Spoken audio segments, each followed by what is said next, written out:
Welcome back, everybody. We've got another installment of Friday Q&A for you all here. It's been a couple of weeks since I've done a Q&A, and what a couple of weeks it has been.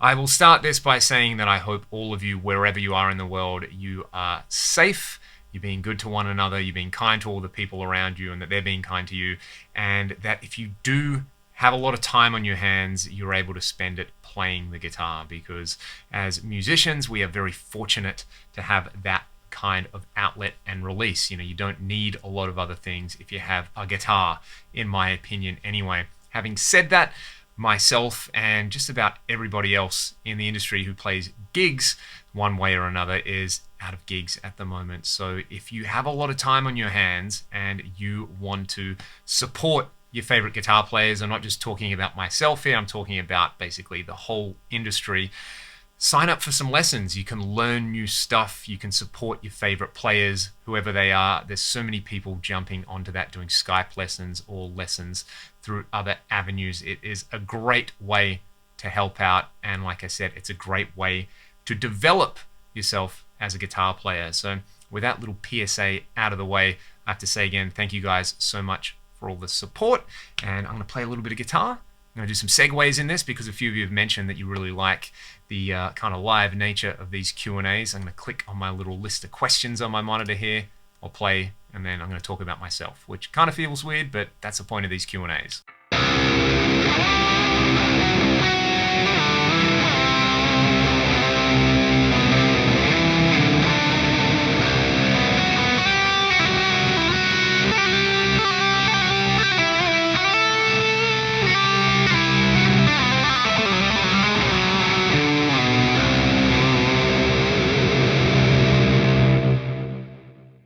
So I will start by answering a couple of questions that popped up on our recent Australian tour. We were super lucky that the tour wasn't cancelled. Australia is a couple of weeks behind all the rest of the crazy stuff that is happening, and we were lucky enough that basically our shows weren't big enough to cross that threshold of being cancelled.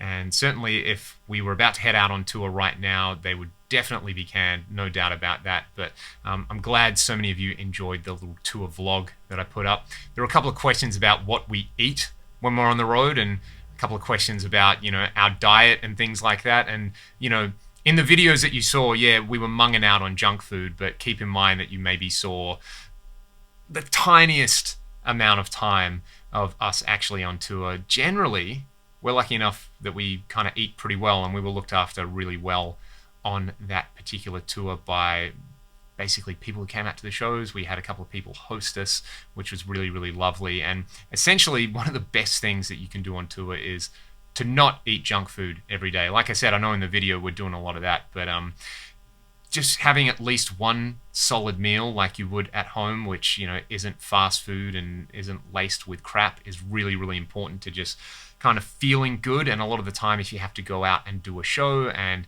interact with people and be out all night, you need that fuel. So I know in the video it looks like we're just junking out, but yeah, we generally eat pretty well.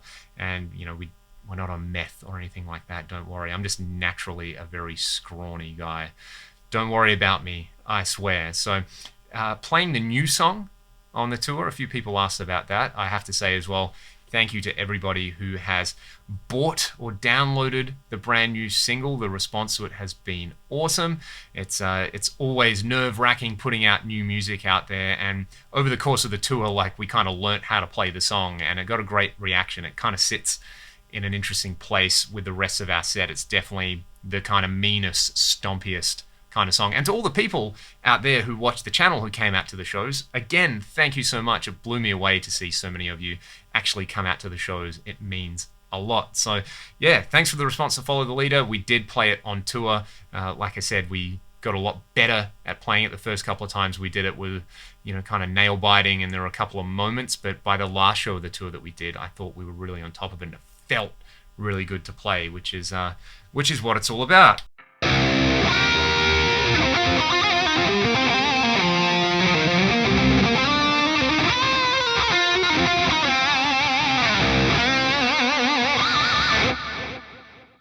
If you also saw the glow-in-the-dark t-shirts that we had, yes, you can now buy those. They are up on our Bandcamp store, they were also really well received. And thank you to the company who put those together for us, Screen Fiend, over in Victoria. I sent them an email on like the Thursday before we started the tour, and they were able to get them delivered within a week, which was pretty amazing. And that's not a sponsored thing or anything like that. They were the first people to get back to me, and they got our business, and they were absolutely awesome. All right, a lot of you saw the Kip Winger bass that Ryan was playing in probably in the thumbnail and also in the tour vlog video that I did. Yes, it's a Kip Winger signature Jackson bass. Ryan has had it for about 10 years. He got that basically when we started the band, and there was a funny little moment where we kept saying like, you have to play that bass when we play with Kip Winger in Perth, and he bought it out, and Kip saw it and was like, whoa, I haven't seen one of those for years. And he actually doesn't own one of those, which is kind of crazy, his signature bass. He said that his personal one got stolen years ago, and he rarely sees them. So that's a kind of nice little story. But it's a great bass, like through neck and all that kind of thing. If you see one pop up, you'll probably get a great deal on it. So very, very cool little guitar there. I should play some Winger. God, I'm going to embarrass myself.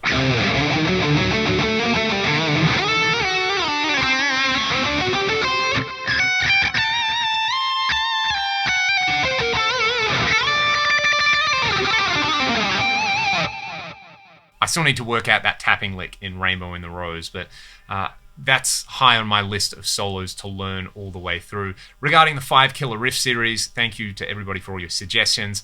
Yes, at some point I'm going to do Rat. Yes, at some point I'm going to do Queensryche, Dokken, all these great bands from the 80s. I'll do Zeppelin, I'll do a dedicated Rainbow one. I know I've already done a Blackmore one. I'll do a dedicated Deep Purple one. I really want to get around to just doing a lot of my favorite bands, and I'm also going to obviously try to cover some obscure stuff like, you know, Pat Travis, Ronnie Montrose, all these. Frank Marino's another one I really want to do. Kind of all these long lost, underrated heroes. That's very much the point of that particular series. And if you want me to do a Ragdoll one, well, I'm taking community submissions for that. Let me know what riffs that you guys actually like, so it's not just kind of me indulging myself with that. I mean, I'll be indulging myself anyway if I do 5 Killer Riffs for Ragdoll, but let me know which ones you would like me to cover there. Okay, we should talk about the Fractal FM3 because we've got loads and loads of questions about that. I should play some guitar first. Let's see. Done some Lydian stuff. I've done a bit of Phrygian dominant stuff. Let's do the Mixolydian mode.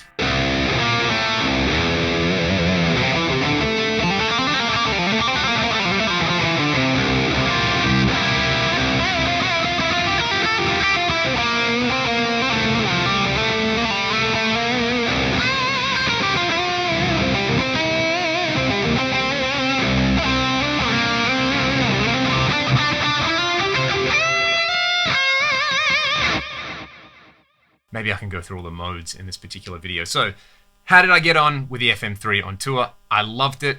I actually found that having fewer foot switches meant I spent less time being like, ooh, I can turn a delay on. Maybe I should do that. Whereas just having the 3 foot switches with the views, I was explaining at the clinic that I did that the views feature is really, really powerful. And basically, imagine a layout like a pedal board with 12 switches, and then you get to look at any 3 at any one time you like. So I mostly used 2 views. Each foot switch was tap and hold, so essentially I had access to 12 different things, and it was really, really easy. The form factor was amazing. I carried it on the plane with me. You know, it stood up to the test of touring really, really well. Somebody fell on it and spilled a beer.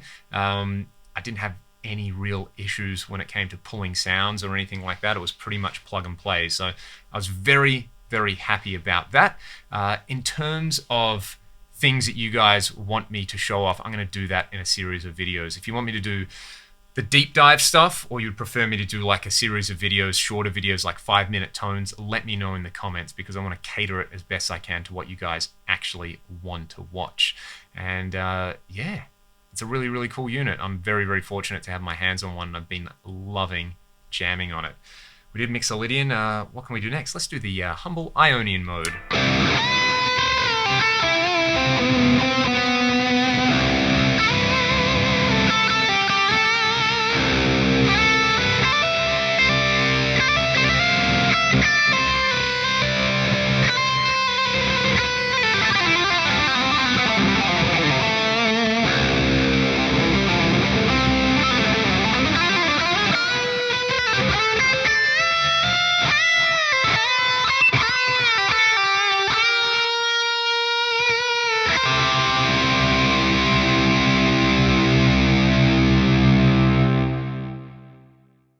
how much of that was Ionian. That's not the point of this video. Vigier guitars, or Vigier guitars, as an Australian would say. I've never played one, but I really want to play one of their fretless guitars. I love Ron Thal, Bumblefoot stuff, on his double neck guitar, if you've seen the Sons of Apollo stuff. And yeah, I want a fretless guitar. I think that's the next big purchase. So I'll definitely be looking at some of the Vigier stuff. I need to do my research and see if they do anything vaguely affordable as well.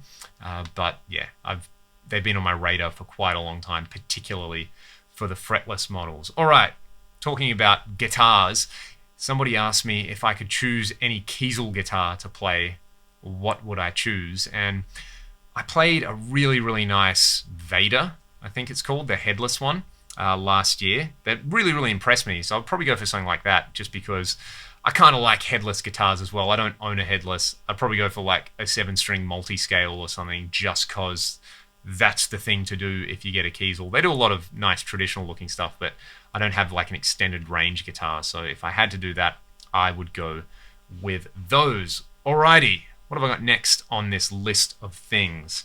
I need to play a different mode. Phrygian.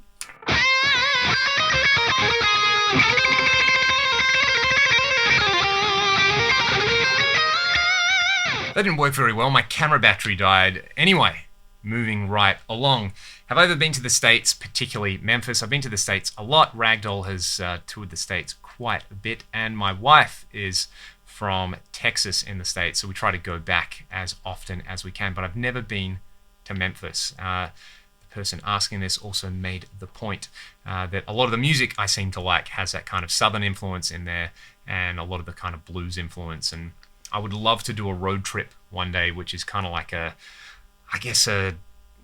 without it sounding too corny or like something out of a movie or a documentary, I would love to go and kind of do a guitar-based history-style tour, go to places like the Mississippi Delta, go to places like Memphis, go to all these places that were very important in the development of, modern music and guitar music and rock and blues and all the kind of music that I love. A buddy of mine who's an amazing blues guitar player and singer, Claude Hay, you guys should really check him out.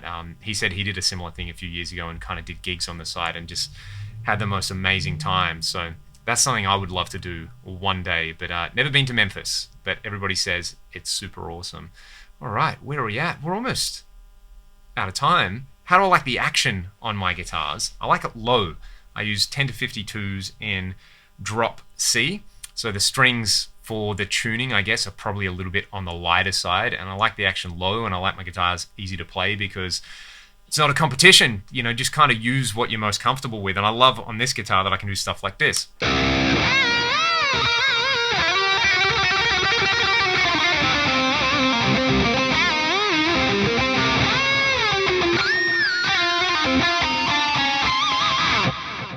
And I can really get those big bends in there, and that's probably a bit crazier than I would normally go. Probably bending a little bit out of tune there. But yeah, I like that. If you're playing more rhythmic, percussive stuff and you need it to be super duper tight, maybe a slightly higher action, slightly heavier gauge strings, but experiment and find what is best for you. And after years and years of fighting my guitars with bad setups and high actions, I just caved in to a low action and a good setup, and it's been the best decision I've ever made. I love playing guitar when guitars are easy to play. Alrighty, we're almost at the end. I have one more question. Few people have been asking me what are good resources, like if you're on lockdown, what should I be watching if I want to improve certain elements of my playing? And it's kind of like I said at the start of the video, there's so many great resources out there, but one of the best things you can do is find yourself a teacher that works for what you want to do. And I've also been asked, personally for me, what do I try to focus on when I'm teaching? And my outlook is always look to be growing and always look to be kind of developing yourself rather than trying to attain mastery. You're on Facebook and you see these ads for guitar, like learn to master the guitar in 3 hours. Yeah, it's like, that's not the point. The point is to be creative and expressive and to kind of grow and explore new things, in my opinion anyway. So find somebody that helps you grow the way and the direction that you want to grow in. And like I said, if you can do it now, there's a lot of people who would really appreciate having the extra work, and hopefully it works for everybody. This has been Friday Q&A. Thank you guys so much, as always, for tuning in. Like I said at the start of the video, be good to one another, stay safe. I will see you guys next time. Thanks for watching.